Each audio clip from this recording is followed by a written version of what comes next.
ریاست میری لینڈ کے فورٹ واشنگٹن میڈیکل سینٹر میں وبا کے آغاز پر انتہائی نگہداشت کے شعبے میں موجود 6 بستروں نے وائرس کے تیزی سے پھیلنے کی وجہ سے جلد ہی 16 یونٹس کی جگہ لے لی۔ فورٹ واشنگٹن میں نظام تنفس کے ماہر کیون کول، جنہیں خود بھی دمہ ہے، کہتے ہیں کہ وہ اس تکلیف سے آگاہ ہیں جو سانس نہ آنے کی صورت میں کرونا کے مریضوں کو ہوتی ہے۔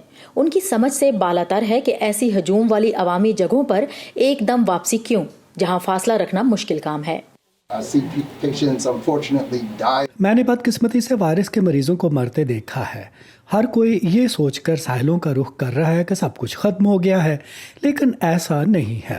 ابھی اس کے ختم ہونے کے دور تک آثار نظر نہیں آ رہے۔ کاروباروں کی جزوی بحالی کے بعد فلوریڈا، ٹیکساس اور ایریزونا سمیت 31 ریاستوں میں وائرس کے کیسز میں اضافہ ہوا ہے۔ اتوار کے روز اس وبا سے مزید 8,500 افراد کے متاثر اور 29 کے ہلاک ہونے کی اطلاعات آئیں۔ فلوریڈا کے گورنر کے مطابق اس کی بڑی وجہ نوجوانوں کے درمیان میل ملاپ ہے۔ مارچ میں وائرس سے متاثر ہونے والوں میں زیادہ تعداد 60 برس کے افراد کی تھی، جبکہ اپریل اور مئی میں 50 برس کے لوگ اس کی لپیٹ میں زیادہ آئے۔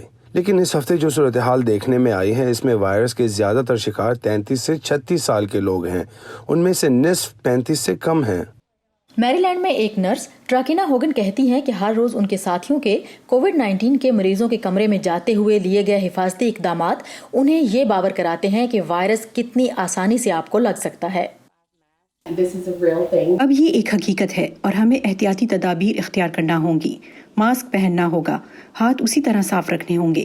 ہم کام پر آتے ہیں تاکہ ان کا خیال رکھ سکیں، لیکن انہیں لاپرواہی نہ کرتے ہوئے خود بھی اپنا خیال رکھنا ہوگا۔ اور ملک بھر میں ٹراکینا کے ساتھی بھی ان کے اس پیغام کی تائید کرتے ہیں۔ مریامہ ڈیالو کے ساتھ سادیہ زبرانجھا، وائس آف امریکہ۔